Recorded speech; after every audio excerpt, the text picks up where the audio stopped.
And welcome back to episode number 5050 of Raise the Banner podcast.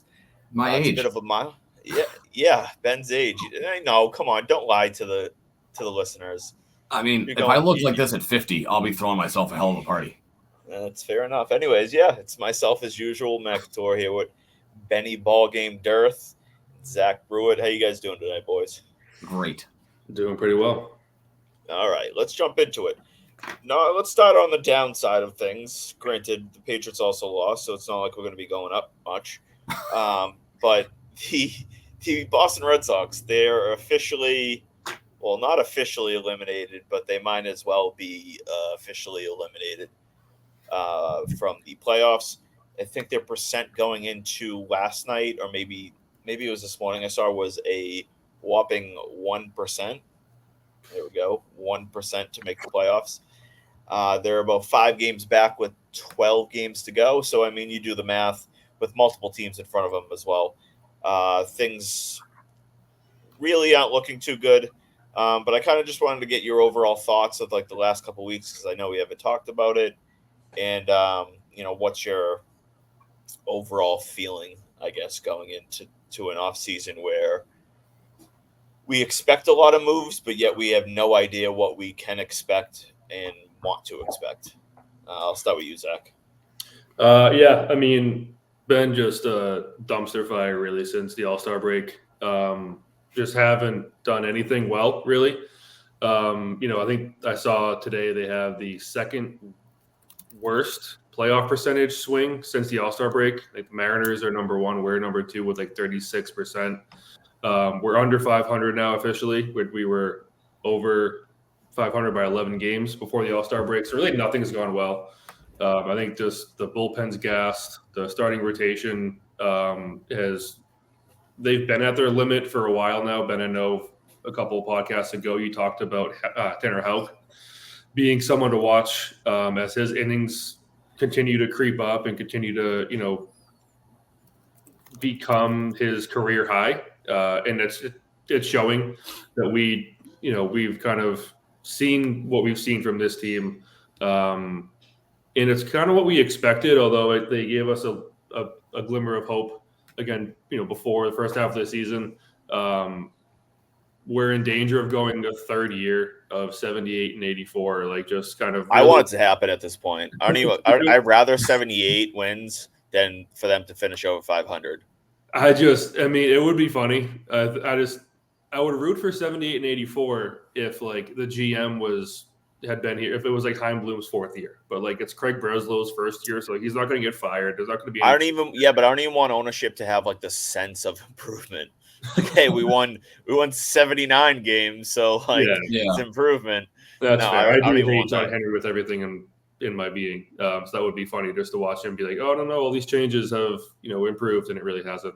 But that being said, I think, yeah, I agree with Matt. I think we all expect there to be changes, or we all want there to be changes, I should say. I don't think any of us expect there to be many changes just based on where this team is or what they've shown the past couple of years. Obviously, we have kind of the big three, maybe the big four in prospects coming up. But outside of that, none of them are pitchers, and that's really the biggest need, I would say, of this team, outside of maybe defense and a right-handed bat. But pitching is far and away the biggest need for the Sox this year. So, yeah, I don't know. Nothing to really be excited about, except for if you're rooting for 78 and 84 again. Outside of that, I think it's just kind of watching. That's what I'm at. Slowly, yeah. Ben, how about you? Where are you at with all this? Yeah, I mean, if they win 78 games, at least we can ride off into the offseason feeling good. At least they're consistent. Yeah, over the last 3 years. We want consistency, just like we want to see the first number in the wins and losses needs to be like a 9. I'd like to be that kind of consistent. So Zach kind of touched on it with Tanner Houck. So I've got his splits pulled up here. It's kind of like if this was on Instagram, it would be like this is a sensitive photo and you have to authorize to look at it. That's kind of how bad it is.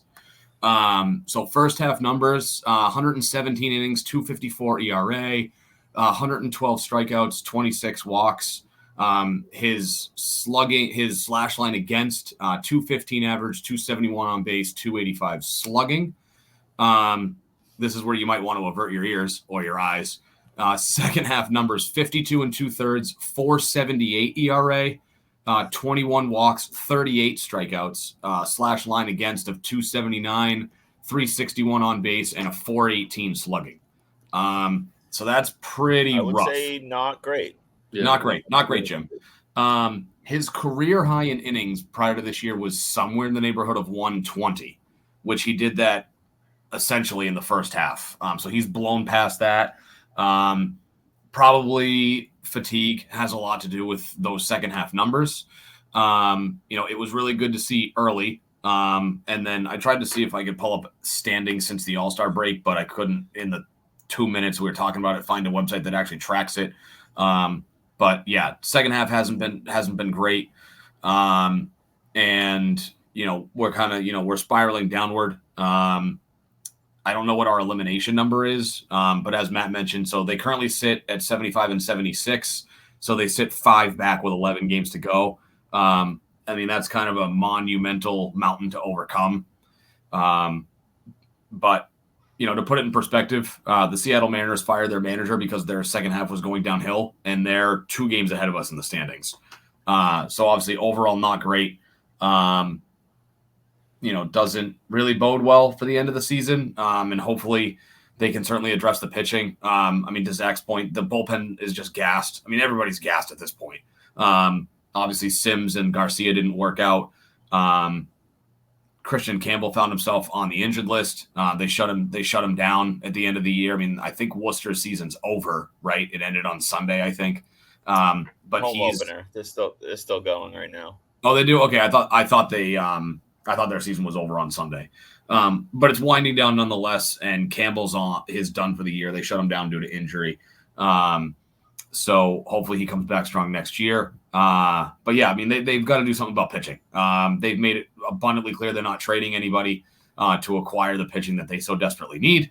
So hopefully, fingers crossed, sacrifice a couple of goats this winter that they actually open up the checkbook and pay somebody. Pay Corbin Burns. I don't care. Pay Corbin Burns $210 million or whatever the market value is on a 7-year deal. They don't have a guy like anywhere near him, and they desperately need pitching. Yeah, it's the same shit. Like we're in the same spot basically as we were last year. The only difference, I guess, is the prospects that we viewed pretty highly are now close. They were kind of close. They were maybe a year and a half away this time last year, and now they're on, the brink of being ready. I think we can both say that, Christian Campbell and Roman Anthony, you could call them up tomorrow and you wouldn't be shocked. Obviously, I know Campbell's on the IL now, but we're going into the offseason with the exact same questions that we had going into this past offseason, and that is what is ownership's commitment going to be to winning? I think we don't have any clue whatsoever. And going into last offseason, I think we were optimistic that this was going to be the time. They were getting younger, they were getting better. Durant had broken out, Casas was here, Rafael had just come up, Bayo was here. We thought that this was going to be the time that they spent last year, and they sat on their hands for the most part for the entire offseason and didn't do that.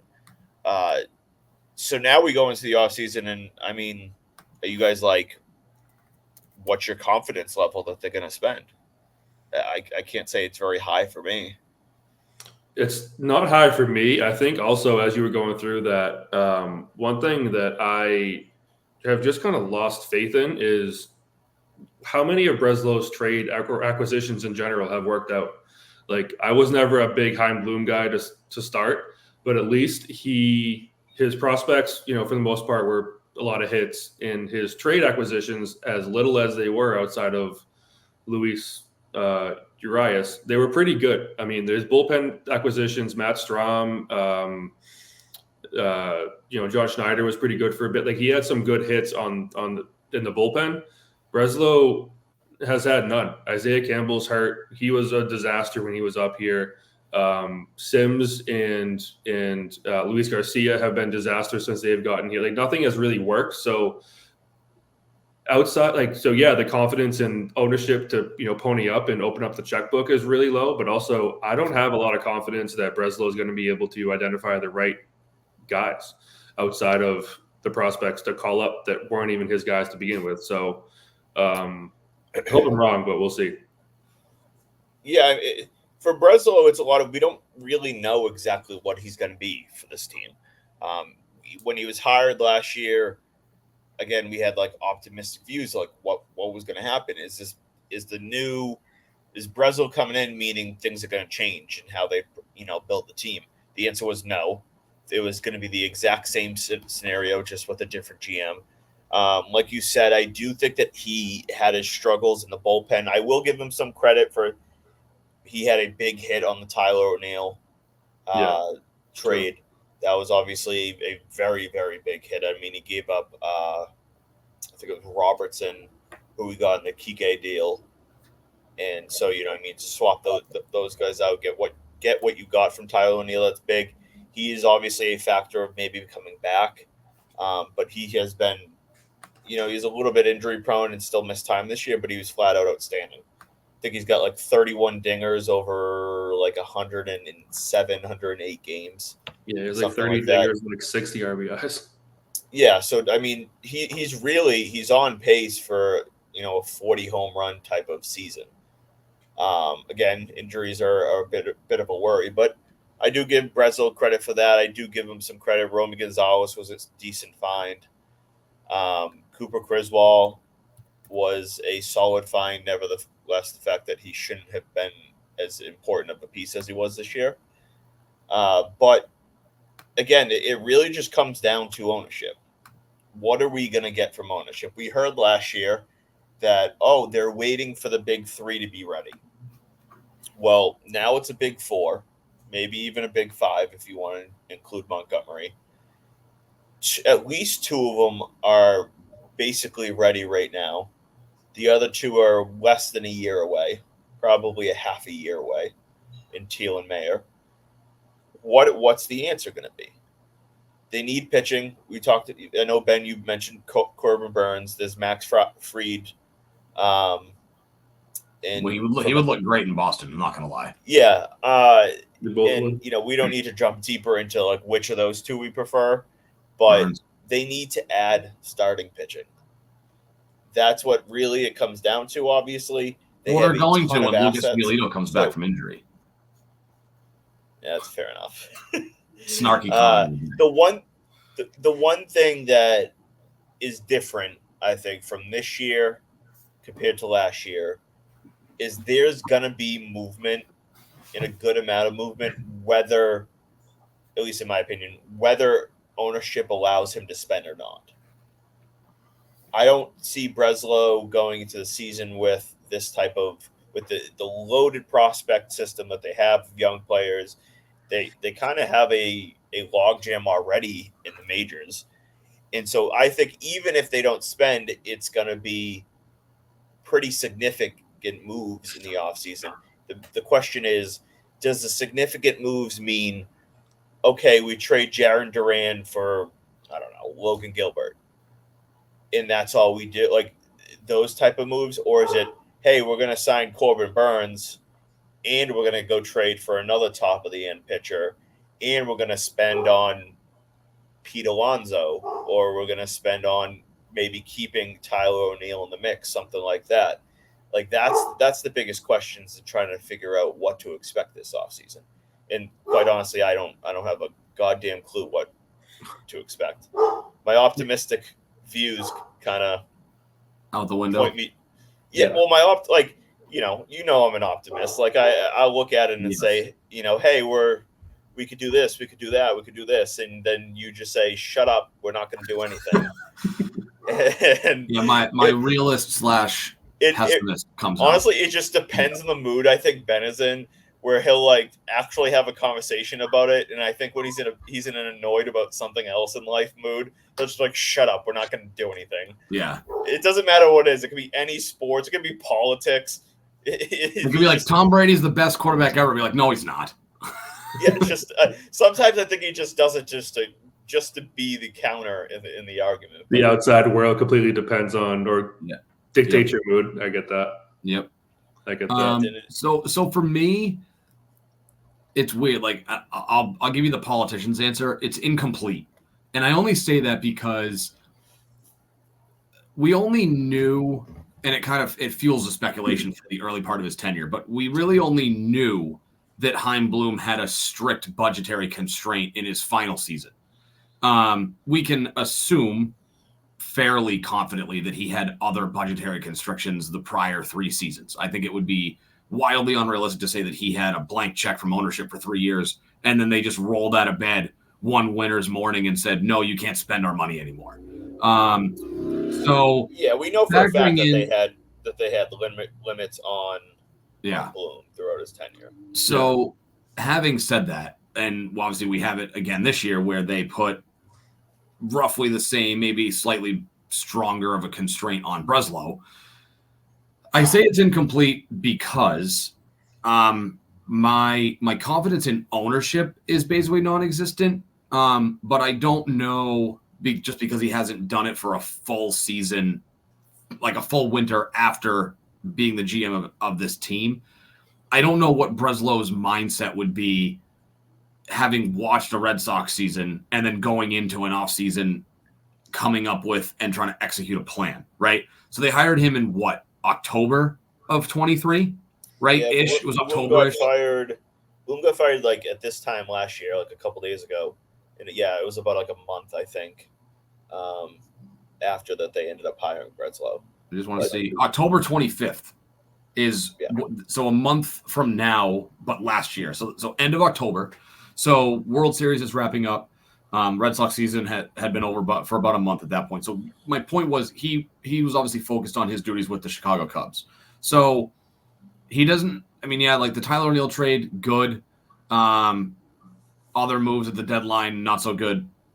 So kind of a mixed bag there. But I don't really know what to expect from Breslow because this is the first time he's going into an offseason here after a season as the GM. So I'm kind of a wait and see with Breslow. I think that his pitching background and priority when it came to what he did with the Cubs, I think yields a little bit of cautious optimism with what he's going to prioritize in the offseason because he's a former pitcher, because he was very pitching oriented with the Cubs. I'd like to think that that's his primary focus in the offseason. I mean, obviously it doesn't take a rocket scientist to figure out that pitching is this team's biggest weak spot and their biggest need, which I know Matt hates that word. He hates the idea of need in baseball, but it's their biggest need at this point. They have no talent. They have minimal talent in the starting rotation. So I don't know what to expect from him. Matt's famous for saying this. No GM is going to go into an offseason and say, I know I can spend $250 million, but I don't feel like doing it. I don't know.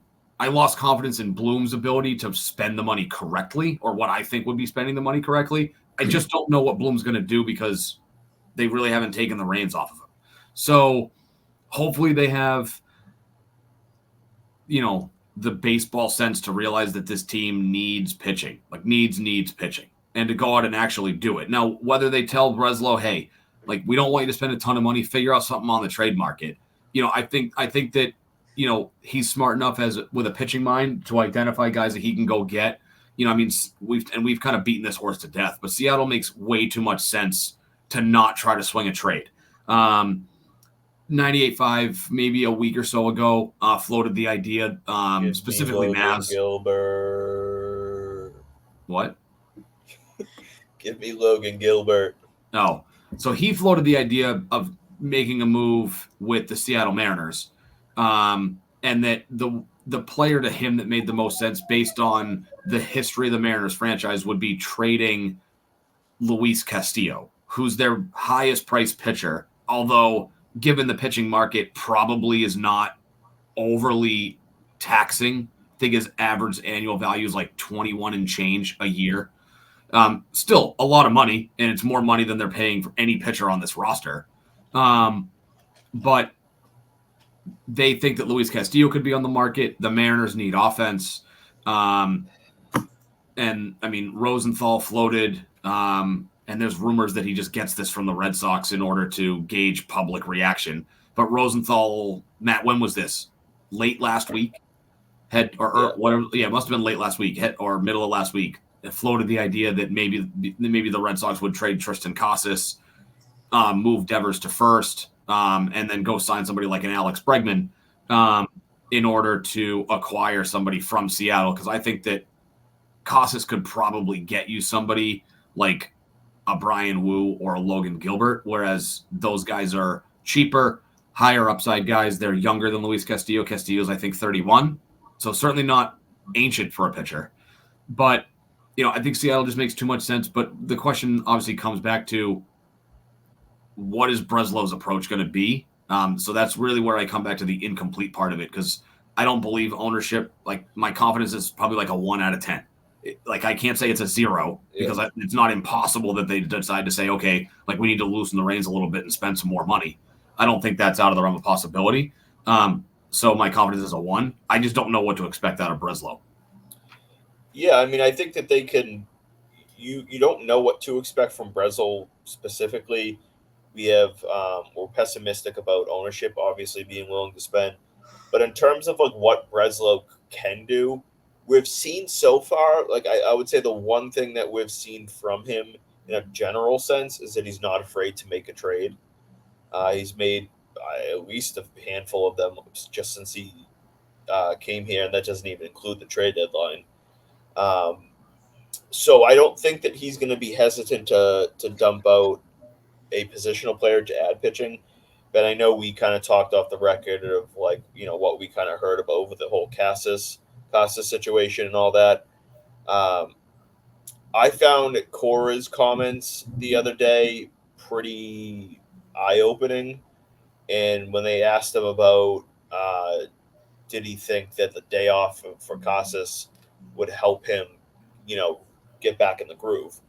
And Cora made a comment and was basically saying, like, I don't know, it depends how many mental swings he takes. And, he very much could have just been joking, but part of me gets the sense that maybe Cora's a little bit sick of him. It certainly sounded that way. Yeah, like, does that result in him being traded? I mean, that's obviously a huge reach to come to that conclusion at this moment. But I don't think that people should rule out the idea that Casas is traded this offseason. And I'll tell you for 2 big reasons why. One, if you want proven, young, good major league pitching, you have to give up, generally, good, young, proven major league players. Correct. If you want to do that, Casas is one of those players. Now, he's obviously, his value has taken a little bit of a hit this year, but overall, I mean, he's certainly going to still be seen as one of the better young players in this league. He can almost certainly return you, arguably individually, but at the very least as the main piece, a very good young player. We know that the Mariners have asked for Casas as part of packages in the past. So if they say, if the Sox kind of, Cora and Breslow meet and say, hey, we need to move a left-handed bat. We don't want to move Jarren Duran. We don't want to move Willie Abreu. What are we going to do? Well, things kind of turn to Tristan Casas. So your question is, after that, what do you do at first? The seemingly popular response would be to move Devers to first. Is that something that you guys are open to, or are you just against that idea as a possibility?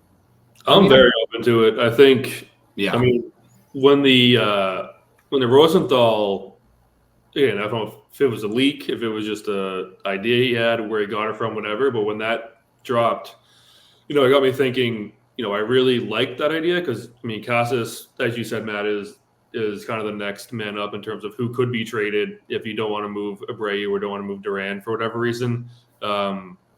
Devers has always been okay, if not subpar at defense at third, and we know that like when that happens at third, you transition over to first. We've seen it happen 1,000 times. And then Bregman, if you do go that route, he checks every single box that we need or that we will look for from a positional player standpoint. He's a righty power bat, great defense, and he's a proven winner. So that would be the position that would be the player that I would look to replace Devers, and that would be the move that I would look to make if we do decide to trade Casas. I would have no issue with it. The only difference would be like, is Bregman, or the only question I would have would be like, is Bregman towards the end? And I don't know. But strictly from a player standpoint, I really like him. I've always been a huge fan of his. Yeah, I'm a big Bregman guy. What? I'm a big Bregman guy. Yeah. Like the person and the player. Yeah, 100%. The biggest question in the worry about it is if they made that move where they moved out Casas and they're like, all right, we're going to move Devers to first, they have to have a very strong contingency plan. Yeah, you have to know that you're going to get Bregman or someone of similar caliber. No, not even so much that. I'm talking about at first specifically. Okay. Like you have to have a backup first baseman that could be a startable guy. So whether that means like, you transition Devers there and you add a right-handed DH option. Obviously I'm not like, just as an example, but not him, Justin Turner. Yeah. Like that type of guy, where a guy that can be the DH but also play first base if need be. Again, I'm not saying sign him. He's past his prime. I'm all set there. But they would have to have some type of strong like plan B at first base. In addition to properly replacing him at third base. Yeah. But I as a whole, yep, there goes my phone. I would trade Casas in a second if it means going to get like a Logan Gilbert. I know a lot of people don't want to hear that, but the reality is pretty simple. We have a loaded positional prospect farm system. We have very strong left-handed bats coming in. Roman Anthony is a left-handed bat. He's going to be here to stay for ideally the next 15 years because I want them to sign up to a 10-year or 12-year extension this offseason. I really do. Obviously, you got Teal as well. You got Duran. You got Abreu. You got I'm missing one other person. Obviously, Devers. Excuse me. All five of those guys are already just sitting there. Now we'll see what happens with Mayer and stuff like that, and where everybody ends up. But I like the idea, and I'll see you guys' thoughts on this.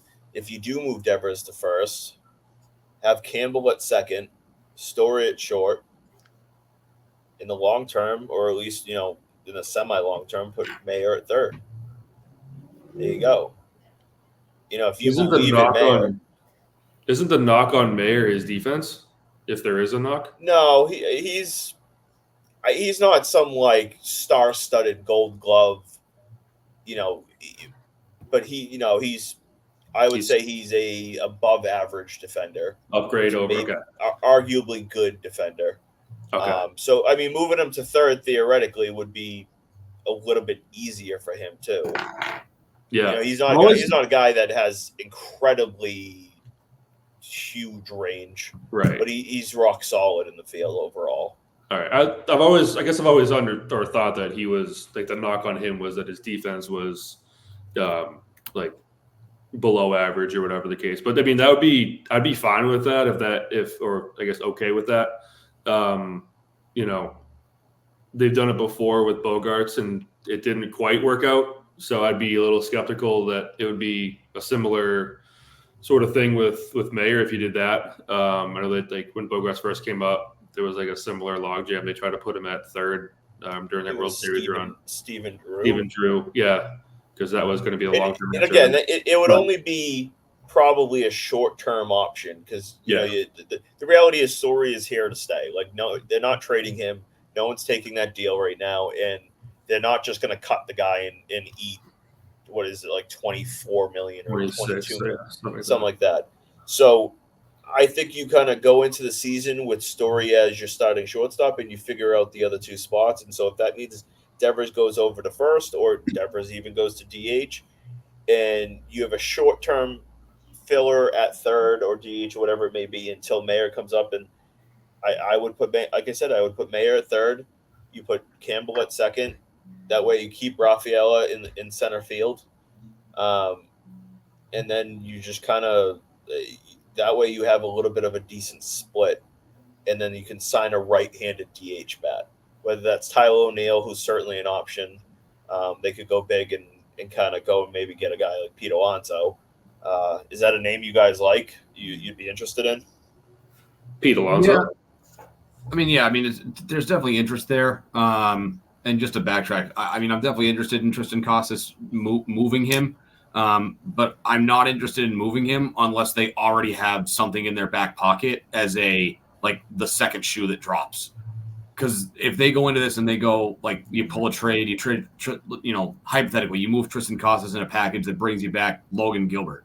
And then you go, okay, now what do we do?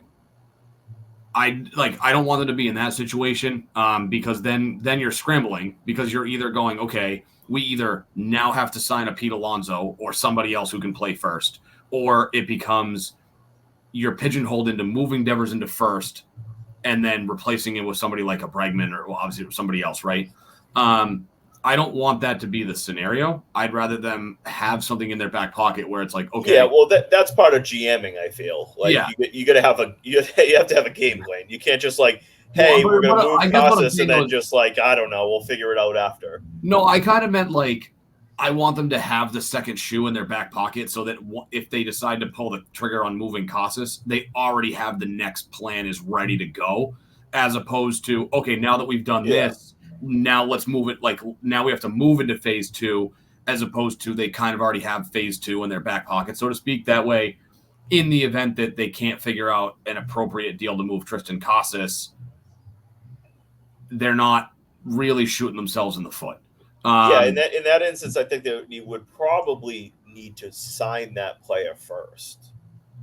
You know what I mean? You don't want to trade Casas and then say, well, now we need a first baseman. Well, that's what I'm saying, right? Now we need a third baseman. Right, like you would have to have the conversation with either you have a conversation with Pete Alonso and say, hey, like we're looking to move Tristan Casas, and we have a standing offer where we can move him, and that opens up a spot for you. Like, here's a contract offer. What do you say? And then you kind of wait for Alonso to be like, yes, I'll sign the deal. And then you basically pull the trigger on both moves at essentially the same time. Or you have a deal where it's like, okay, like Devers is going to agree to move to first base, and we've already got the deal with Alex Bregman in our back pocket, so that now we can go negotiate the deal. We can move Casas, and then we can say, okay, Alex Bregman's coming over. You're going to play third. Devers is shifting over. The prospect piece of this. This is kind of multifaceted. So there'll be a couple of questions built into this. Given that Story really isn't movable, do you envision a scenario where Marcelo Mayer becomes very expendable in a trade? Yes. I do. I say that, and I say yes, as in Anthony is the only unmovable piece in the system right now. I think Campbell is my second most unmovable piece. Again, because I think he can play a little bit of everywhere. I would have comfort with Campbell at second, maybe short, and certainly in the outfield as well. Mayer is movable if the right situation comes across the table, and if Mayer ends up getting you a top pitcher, then pull the trigger. Like I said, other than Anthony, everybody's movable. Okay. Now, the second question I have is this. Given the size of both guys, do you envision a scenario where you could put Mayer at second and Campbell at third? Keeping in mind, Campbell is about 25 pounds heavier than Mayer and plays at 210. That is a behemoth of a human being at second base. Now, granted, he came up through the system. He has played second base. But given the fact that he's 6'3", 210, do you really think second base is an ideal fit for him when you've got somebody like Marcelo Mayer, who is 25 pounds lighter, possibly more agile? Every time I hear Campbell's size, it kind of shocks me. Like, you don't like when you think about 6'3", 210, I go catcher, outfielder, or corner infielder. Like, you don't. Well, no, just kind of like looking at him. You don't. He doesn't look like a guy who's 6'3", 210. Yeah, like when I watch him play, I'm like, all right, this guy. I don't know. Like, I feel like if I didn't already know his size, I would guess he's like 6 feet, like 190 or something like that, or 195, like something like. Yeah. But no, I don't. I think Mayer could theoretically play second, short, or third. I think Campbell could theoretically play all 3 spots. So yeah, I mean, it's really whatever they would feel most comfortable between the two. Playing them at either one at second or third. But again, like, it's other than Roman Anthony, anybody's available.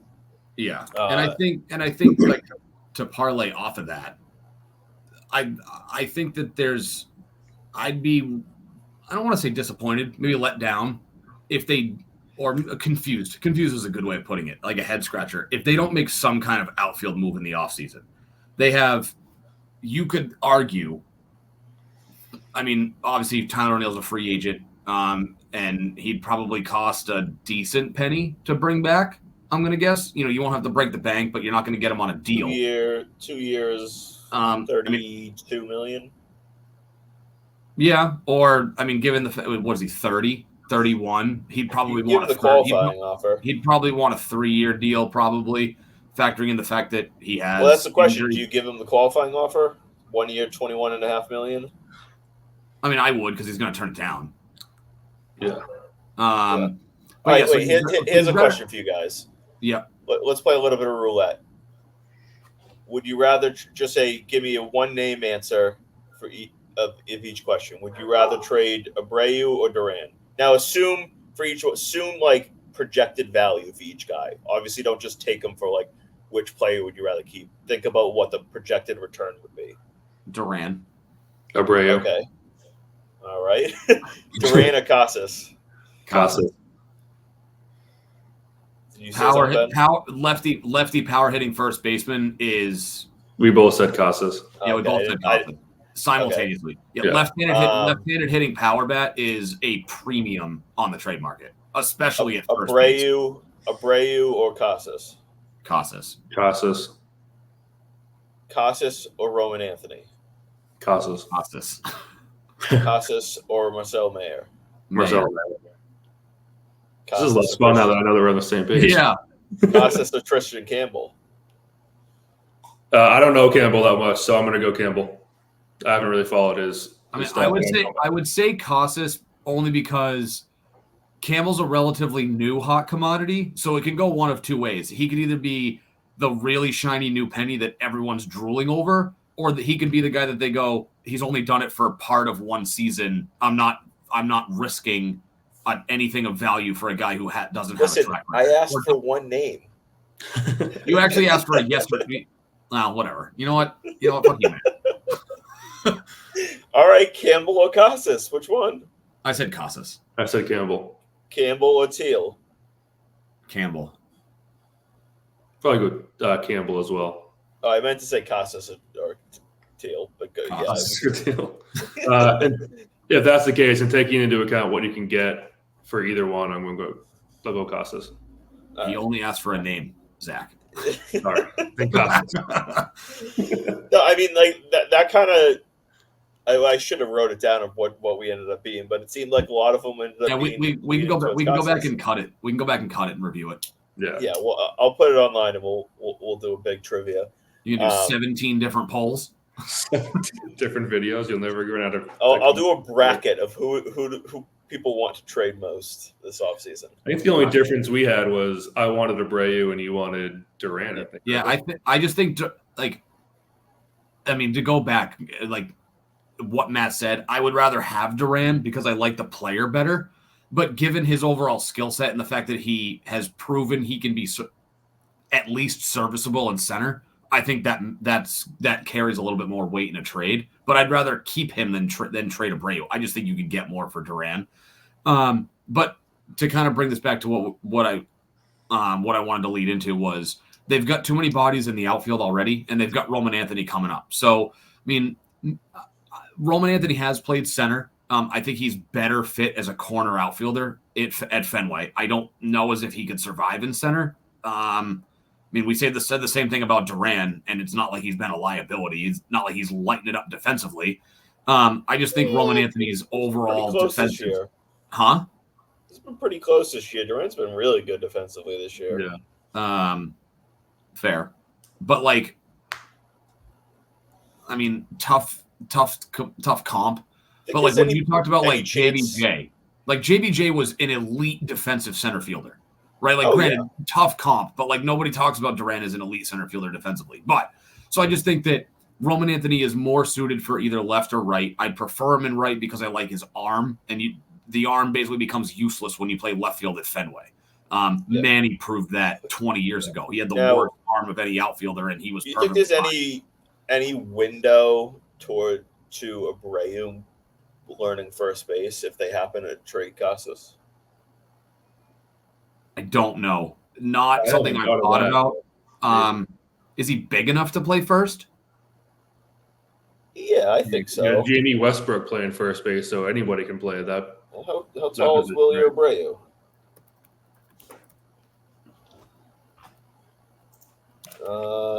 He's 5'10". He's not a first baseman. All right, I thought he was. Why did I thought he was closer to 6 feet? I mean, it's not like 5'10's that far away from 6 feet, but no, but another 2 inches make first base a lot more doable. If you had gone a different way with that would have been that's what she said. All right. Hey, we put the explicit content label on this. Right. So anyway, back landing the plane, something I never do. I think they have to make a move in the outfield. I mean, if Roman Anthony's coming up, so whether that means they move Duran to left, move Duran to left, Rafaela to center, and then move Abreu and put Roman Anthony in right. Move Abreu, shuffle, like, who really knows? But they have to do something, right? Because you can't keep you can't have Duran, Abreu, Rafaela, Roman Anthony. Obviously, Yoshida's basically a DH at this point, but he can't play anywhere if he's not DHing other than outfield. Like, you've got to move one or two guys, and whether that's and that's got to be a combination of probably not retaining Tyler O'Neill. Obviously, there's other dominoes. Who really knows what they do at first? If they move Casas, if they don't, what that means for Devers if they do. But there's just such a logjam in the outfield, and Roman Anthony is practically knocking down the door to be here.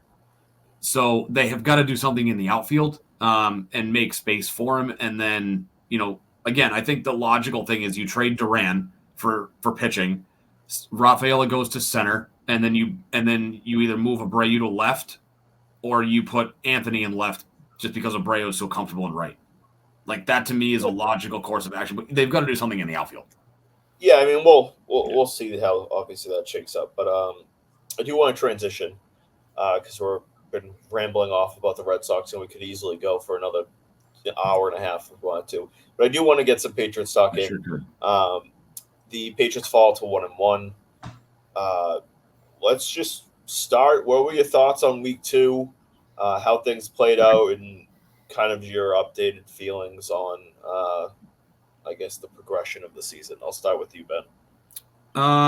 So I watched most of the second half. My Sunday mornings are occupied by Pop Warner football because both my kids are cheerleaders.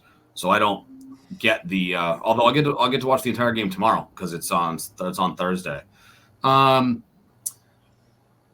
think overall I was disappointed. They definitely had that. They definitely could have had that game won.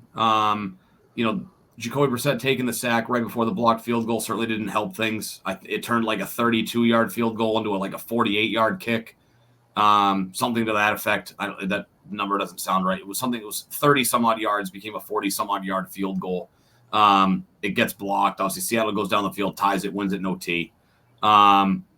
So a game that they certainly could have won. But overall, I think that the team looks like they're operating more cohesively than they were at any point last year, which is not that that's hard to do, but certainly encouraging, especially when, you've got first-year head coach who's only got 2 games under his belt, and then all of your coordinators are first-year coordinators / play callers. So it's nice to see that the operation is running pretty smoothly. Again, a game they could have had, but this is a season where I'm kind of tampering my expectations. If it's a game they should have had, but they lose, that's a different story than a conversation we would have been having, 7 or 10 years ago. A game they should have had 10 years ago is a huge letdown, because 10 years ago, this team wasn't losing games they should win. Or games that were, if they came down to the line, you had the utmost confidence we'd pull it out. There were certainly some encouraging things. Ramondre continues to be pretty productive. He didn't match the same numbers he did week 1, but he was still pretty good. Obviously, he got in the end zone. I don't think he got close to 100 yards. I don't think he eclipsed it. I thought. Yeah, I was wrong. I was wrong. Antonio Gibson ripped off a 50-yard touchdown, 50-yard run. He did. That would have put, if that was Stevenson, that would have put him over the 130. So I'm going to take. Okay. I'm going to take somewhat. Was actually a really nice play. Gibson turned what looked like a 4-yard loss into like a 50-yard gain. Was pretty nice. Being 1-1 at this point in the season, certainly, happy. I didn't, I kind of figured they would have gone 1-1 the other way. If they were going to be 1-1, it would have been losing to Cincinnati and beating Seattle. But I think this is a season where, if they can play, and it's kind of like the Red Sox, if they can just play competitive football throughout the course of the year, I think that's kind of a victory in my eyes, because they're building towards being a team that wants to win in the future. They're not a team that wants to win right now. Their focus is developing Drake Maye, figuring out the offensive line, and developing their young wide receivers. Makes sense, but, so, we'll see what happens tomorrow night. But, kind of one of those, they could have had this game.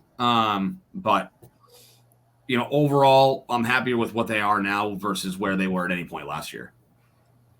Fair enough. Zach, how about you? Also disappointed. I thought that was a game they absolutely should have won. But like Ben, I also had them going 1-1 through games, or weeks 1 and 2. Obviously, that changed when they beat Cincinnati. I too had them losing that game. So once they beat them, I thought 2-0 was very attainable. I thought the defense was, and for what it's worth, they probably should be 2-0. They should be 2-0. I mean, the defense I thought was bad. Once the that deep ball to DK happened, they called out in the broadcast in the first half. They changed from man-to-man to really soft zone, and Geno picked him apart. 75% completion percentage or something like that. Really anybody he wanted to go to was, he was just picking us apart. The D line looked pretty good. Keon White continues to look like just a, younger version, better, more improved version of Judon. So that was fine. The O-line I thought was really bad. There was a play, it might have been the same play, the sack right before the block field goal, but where Owenu just got turned around, and within seconds he was in Brissett's face. And then the Antonio Gibson play that we talked about earlier. The only reason that was a 50-yarder was because he made a good play to break free of that tackle. Otherwise, there wasn't anything great about the offensive line, I thought. And Brissett, I don't know if it's receivers not getting open or what it is, but he was super slow to make reads. His delivery, his release is super slow. I thought there was far too much time, to make a decision, either pull it down and run with it or get rid of it to someone. Yep. I know once they kind of made the adjustments to take Hunter Henry out of the game, he had a really difficult time. So maybe that was it. They game planned for Hunter Henry and didn't have a backup. I don't know, but disappointed. They should absolutely be 2-0. We'll see what happens tomorrow night. I think the only way that they win that game is just more Jets dysfunction, because that roster is just 100% better in every capacity than ours. So, disappointed all around. Yeah. And you kind of hit the nail on the head with Onwenu. He was responsible for the Brissett sack. I don't know if there were other. I'm sure there were other plays if we went back and looked at it. He had a lousy game, but it was his protection breakdown that allowed Brissett to get sacked. And then the one number, and like I said, I didn't see the first half, so I don't feel like it didn't. Watching it didn't feel this way. But Brissett was pressured on like 50% of his dropbacks, and I don't know what metric determines a QB pressure. If it's like teams aren't blitzing, and they've hit Brissett. Oh, not hit. Excuse me. He's been pressured on 45% of his dropbacks through 2 weeks. Yeah. So, and I don't know. Again, I don't know what the threshold is for determining a QB pressure. It didn't feel like 50%. Watching the game, but he dropped back 32 or 33 times, and they pressured him 16 of those 32 or 33 dropbacks. But you hit the nail on the head. It was Onwenu's laps that essentially pushed them further back into field goal range, and obviously changes how Sly is going to kick that field goal. Obviously, the further you are away, the lower the trajectory needs to be. Now, granted, it looked like the guy broke through the line, and he was practically standing in front of the long snapper on the blocked field goal, but obviously that changes how you protect against that. So it's offensive line. Down. Like the Seahawks defense, for what it's worth, they're not that great. I think they have a really good secondary. Reek Wallen is insane. Reek Wallen's great. Devin Witherspoon had a really bad game, 2 really stupid penalties, but overall he's a really good corner. Their linebackers, I don't think are anything special, and their D-line, I think our D-line is better than theirs outside of maybe Leonard Williams. So maybe they were just locking up the receivers. Again, the receivers are pretty trash anyway, so maybe that's something to do with it too. But if I'm not mistaken, going back to the Onwenu play, he was playing right tackle at that point, right? Yeah, I think the experiment of him being a tackle has to end. Like, I was in favor of moving him out to right tackle. He's a guard through and through. Just problem is they don't have better options. No one else to throw to. Yeah, I think long term, they will prefer to move Onwenu back inside, but until they have better tackle options, they really don't have a choice. He is their far and away best tackle. Just to jump back into the game, I know you mentioned their adjustments on Hunter Henry. It really came down to they stopped letting Brissett easily escape the pocket and make plays outside the pocket. Yeah. That's how he kept hitting Henry. That's how they drove early in the game. They started playing a little bit more containment, and they were able to get pressure without blitzing the quarterback. Vidarian Lowe ranks, I believe it's dead last among qualified tackles of pressure percentage on the snaps that he has played. They desperately need to find something at left tackle. We'll see tomorrow night. It seems like it's going to be the Caden Wallace show. He'll get his opportunity to see what he can do. It's tough to imagine it's going to be much worse than what, granted, it certainly can be much worse, but they need to figure out the left tackle position, which goes back into the conversation of, how much fault it is from Brissett. They need to be more aggressive passing, but at the same time, if they can't protect the quarterback and give the quarterback time to make the reads, it's tough to be an aggressive team that looks to move the ball downfield as well. Yep. So real quick, just because you brought it up, if you had to guess, there are 68 qualifying tackles. I'm happy to report that Vidarian Lowe is not ranked 68th. It's 66th. He's 57th. Oh. And his offensive grade is a 53.5. Okay. I saw a chart today, and he was in terms of, it was the highest percentage of pressures allowed versus the snaps or something like that. I forget. Yeah. One thing we can say is there's a guy that plays for the Rams, AJ R. Curry. I don't know if I'm saying that right. His pass block grade last week was a 1.9. Not good. No. I wouldn't say that that's very good.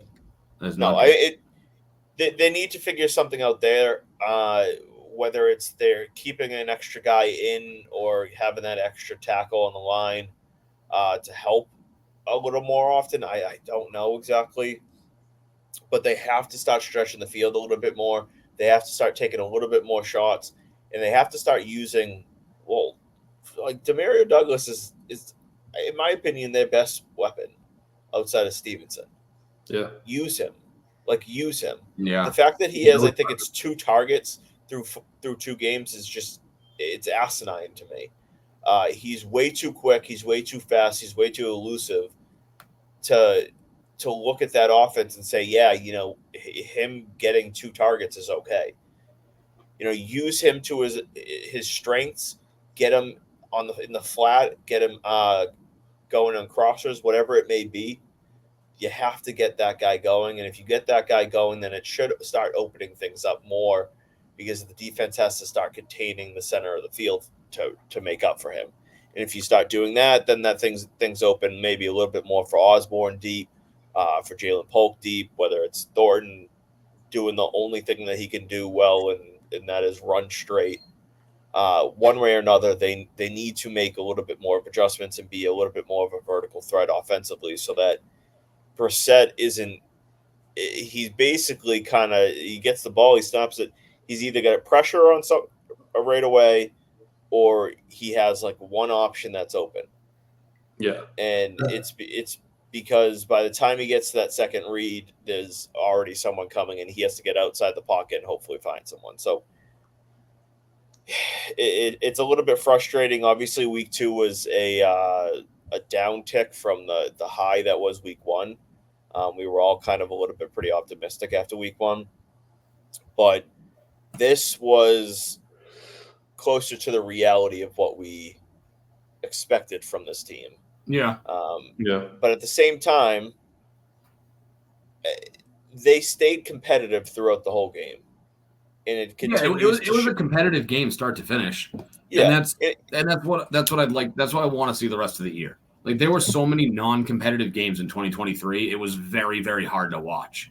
And that's what I'm saying. It's going to show us this year, like what we've seen through 2 games is that they're going to be a competitive team. They might still finish 5-12, but like they're not going to have many games. But of those 12 losses, 10 of them they're going to be in the game from first snap to last whistle.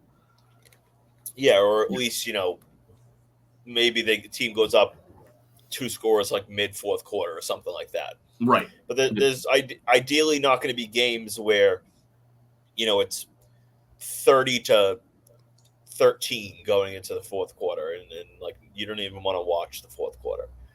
Again, we talked about this last week, and not to put the threshold that low, but give me some competitive football in February, and at this point, where we'll be a little bit, I guess, happy. Yeah. Take February. Yeah. I do. The one other question is, through 2 weeks, how are you? And obviously, we don't know anything about Maye's development, but how are you feeling gut-wise of when we could see him? Do you think that after 2 weeks, he's further away or closer to playing than originally, I guess, than you felt that before week 1? I'm going to stick with my original statement and say week 14. Yeah, I was saying week 12. And not to go back to an earlier point, but it kind of ties into this. The issues with the wide receivers. I mean, I haven't watched any game film to see if is it a Jacoby Brissett slow in his progression or not looking at certain guys issue, or is it more of, because I'm sure it's a combination of both, or is it more of a receivers are not open, so he's like, I don't trust those guys to make the play because there's not enough separation. I think that it's going to take them time because they're going to need to scheme those guys open. The talent level on some of these guys, like the skill set for a guy like Demario Douglas is great. He should be running slants and in cuts and crossing routes because he's fast enough that unless somebody's going to play a really wide zone up the middle, no one's going to outrun him to a spot in the middle of the field. Even if you have a nickel corner on him in man-to-man, he's not really going to keep up with him, especially if Douglas has inside leverage. So whether it's a scheming issue or Brissett just can't go through his progressions effectively, I don't know. But between that and the offensive line issues, I think that it's going to take them a while to get confident that they're not just throwing Maye into the middle of a dumpster fire and saying, good luck, find your way out. And I think that as of right now, given the offensive line situation and the fact that, again, I think part of it is the receivers aren't getting themselves open. I just don't think you're setting him up for success. So, I mean, I put a pretty far deadline on him, so it's hard for me to say I think he's further away because week 14 is pretty far away. I'll just say I don't think it's either. I think he's on track to start sometime in the second half of the year. Fair enough. I mean, I'm probably, if you asked me before the season, I would have given it maybe about a 30 to 40% chance that he starts week 5.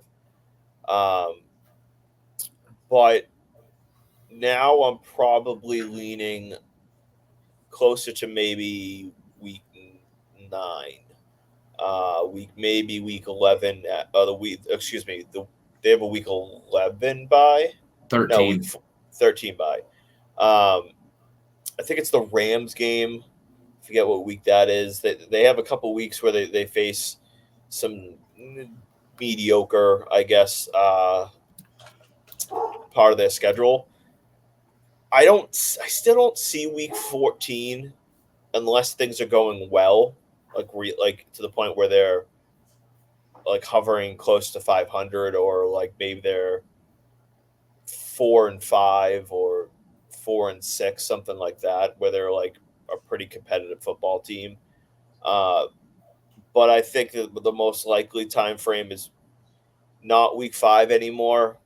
Maybe week. When do they play the Titans? 8. I'm looking at it now. It's 3, 8. 5, 6, 7, 8. Yeah. And then who they play after the Titans? Bears, Rams, and then Rams week 10. Yeah. Yeah. So I think that stretch, and I know the Titans are on the road, but like, I think that's a juicy stretch to kind of look into. Who do they play after the Rams? Dolphins. All right, so maybe the Rams week 10. Yeah, I could see week 8, because it's the after London game. Yeah. Yeah, they'll have time obviously, and then they don't have the bye that week, but no, I mean that's a stretch of games where you just said it's Titans, Dolphins, Rams, Cardinals. You said Titans, Bears, Rams, Dolphins, and then you go into Colts, Cardinals, and then Bills. Yeah, Chargers, I mean, Bills. just look at that stretch. Like yeah, no one on that stretch, like it's not. Yeah, no one on that stretch like generally scares you. No. And you figure they have. I mean, other than the Bears, I mean, Nashville weather in November is still pretty decent. Like Miami in November is still pretty warm. So it's not like you're sending him to Chicago in January where it's going to be frigid. So like I don't know how much the weather factors in, but you figure, if you're on the road and you can get or you can hope for relatively decent football playing conditions. Well, then and not to call out Tennessee Titan fans, but like going into Tennessee isn't exactly the most daunting. Like no. Yeah, stadium to go into. No, they're too full up on hot chicken. Yeah, and country music. But that's a strong statement. That's kind of where I'm at. I think that week 8 game, again, it's on the road, so like makes it a little bit hairy if they'll start them on the road. But my gut told me week 5 before the season. Now I'm probably pushing that back to week 8. That and it will give him another 3 or 4 weeks of development work. He's supposedly getting 30% of first team snaps in practice, which is obviously something that doesn't usually happen for backups. Could be why Jacoby Brissett's not looking super sharp because he's not getting all the first team reps. I mean, granted, you're getting 70%, but still. Yeah, if you can't figure it out off of 70%, then there's bigger issues. Yeah. You know what I mean? But all right, let's finish up here with our state your takes. I'm getting good. I'm not forgetting this. No, you're not. This is getting good. Who wants to start us off? I'll go. I kind of touched upon it before. We're getting good at this where wind comes out of my sails before I get to this point. But touched upon it before. But the take of the big four, I guess, of prospects, the one that I would look to trade is Marcelo Meyer. We logjam in the infield, right, with Christian Campbell coming up. We still have Vaughn Grissom that everyone, that I seem to forget about as well. Casas, Devers, and either Christian Campbell or Story, whichever one I didn't say before. Lefty bat.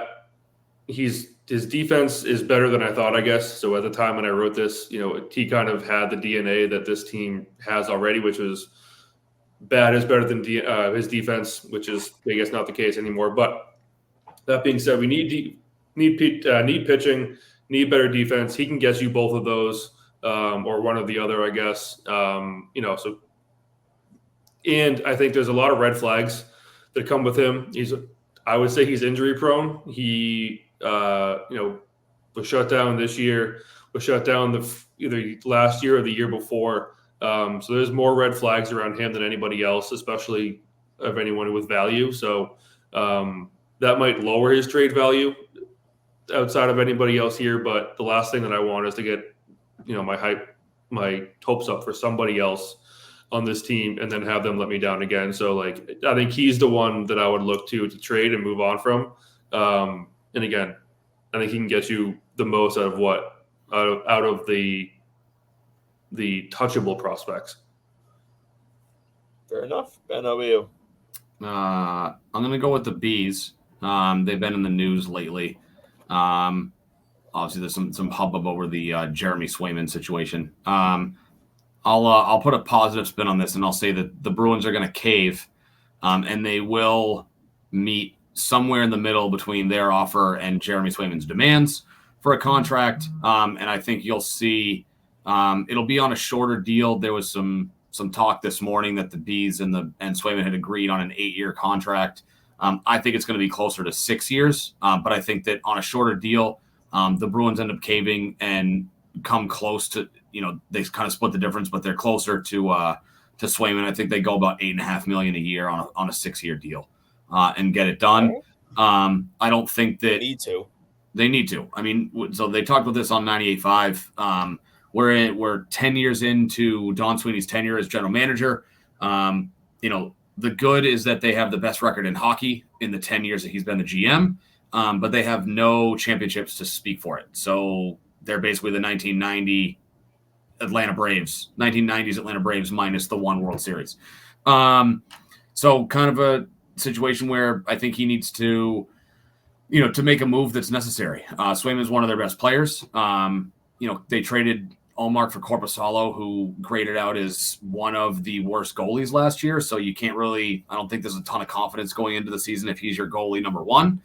But I think that, they do end up getting a deal done. It doesn't look great, but, I think they get a deal done for 6 years. And let's see, $8.5 million over 6 years is what, $51 million in total money. You tell me it's too late. I'm not doing math. Something like that. 6 times 8 is 48. So it's got to be somewhere around 51. Yeah. So, yeah, I think they get a deal done, and they'll be off and rolling. I don't think they want to break the bank because there's a hard cap in the NHL, and they've got other issues to take care of. But I do think that they find a common ground, and they get the deal done with Swayman at the end of the day. All right, perfect. I'll stick with the contract news. Not only do I think that they're going to extend Roman Anthony this offseason, I think you're going to see a 12-year deal for Roman Anthony this offseason. I know we talked about the Chourio guy. I forget how you say his name. Jackson Chourio from the Brewers. Yeah, from Milwaukee. He signed an 8-year deal, 8-year, 82 plus 2 team options, so it brought it up to 10 years. I think the Sox, to get Anthony to accept, agree to give him a minimum 10-year guaranteed deal with 2 team options to get it up to 12 years. Okay. Lady Red Sox is listening, coming in with a 12-year deal for Anthony. He's bold, and I like it. Yeah, me too. me too. Me too. Give Anthony the 12-year deal. It will be bold. I know he hasn't stayed here. I mean, hasn't played here yet. But I have no doubts in my mind that he is going to be a superstar here. And you would essentially be buying the 6 main years of his prime. So if he comes up next year, he'll be 21 by the time he comes up roughly next year. I think he'll turn 21 in May. So you'd have him through about roughly 26, 27 on the normal rookie contract. But if you buy him out now, you get him, from 27 to 32. Like those are the best years of a baseball player. I wouldn't be shocked if you see him get 14 years. I really wouldn't. And that's really bold. But if they can buy out years from him, and it helps in the long run, because we also have to remember that whatever they sign him to, the luxury tax gets averaged out. So it's like his new deal will only pay him, even if he signed a 10-year deal, he'll only make like $1 million next year. But on the luxury tax, it will be whatever the average annual salary is of the deal. Yes. You know what I mean? So for Chiriot, and if you sign him now, just to talk about comparable deals you've seen from other top prospects, a 10-year deal, you're talking somewhere in the neighborhood of $100 million. Yeah, a 10-year deal, you're probably maybe 110. I would say minimum 110. Probably about 110, 115. So, I mean, just obviously to put that in perspective, like you're working at about 11 a year on AAV for that deal. And so, for the next few years, like having Anthony at 11 AAV, it maybe isn't the most ideal in terms of the luxury tax, but in 7, 8, 9 years, 10 years, having a potential superstar Roman Anthony on the luxury tax of 11 million a year can be, like a game-changing situation for the roster. So give him the deal. 10 years. There you go, Ben. 10 years, 110 with two $27 million player option, team options. Oh, I was gonna say player option. Yikes. Team options. 27 is a bit high, but so Chiriot got 25. So I'm gonna put Anthony like a touch above him. So I'll go 26, $27 million team options that will keep him here through the age 32, I believe it is. Yep. And that way we don't have to worry about it. Like we don't have to sit there and wonder when the deal's coming, if they're going to extend him. Are we going to have a Mookie Betts situation in 5-6 years? Like lock him in, show that you're committed, and have the face of the franchise for the next decade plus in Boston. So, all right. Any final words, boys? Go Pats. Hopefully they can right the ship and take care of business tomorrow. Rogers looks pretty slow. The Jets have been dysfunctional from what we understand. It's on the road on a short week, and Caden Wallace is going to be under the limelight, national TV, first start.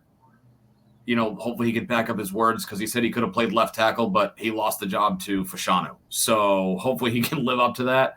I think this is if you can score 21 points in this game, you'll win. Fair enough. Well, fair enough. Lady Red Sox says I need to get in the front office. Craig Breslow, I'm available if you're looking to add. I know you just fired some scouts and some coaches. From what I read, so there looks like to be some openings. There's your way in. Call. There you go. Yeah. The end of Raise the Banner right there. Yeah. I can't talk about the Red Sox if I work for them. So nope. Oh, it will be a Patriots exclusive podcast. If all of a sudden that happens, you know why. Yep. All right. Until next week. Hopefully the Patriots are 2-1 by the time we talk next week. So adios. Take care. Have a good night. Pats. Hopefully the Red Sox finish with 78 wins again. Consistency. Yeah, that's what we all want.